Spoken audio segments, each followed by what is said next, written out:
I'd like to say that the Sachem Literary Magazine is the fulfillment of one of my dreams as a teacher, because I always felt that in the classes we tend to have to read what other people have written, and we tend to have to think is important what has become a classic.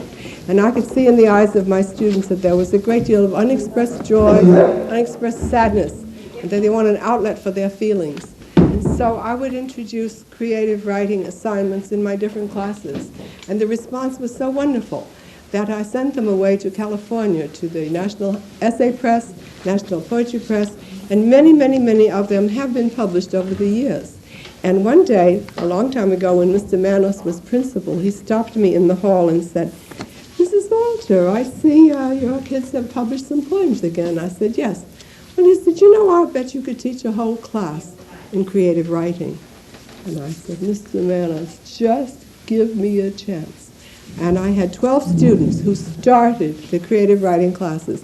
Out of this came an increase in the interest in writing your own poems, your own essays, and on any topic that you wish. And so gradually we collected enough material to start a little tiny magazine, which we published one year, and I took it to Boston University that summer to say, "What's the matter with it? Is it good or is it bad? I think it's good." And the word came back, "The content is wonderful. The cover is atrocious. Get another name for it." It had been named The Sampler. So then they said, "Study the Indian background," and that is how I got the name of Sachem. However, I think Sachem does something else. I think it gives the students today, the nervous students in today's very upset world, a chance to vent their feelings in a very artistic manner and in a valid manner. There's nothing we can't discuss in Sachem. Suicide, except once in a while, and the weather, certainly, and love. It's one of our very greatest topics, boy meets girl, broken hearts, okay, and once in a great while, a very little bit of interesting nature description.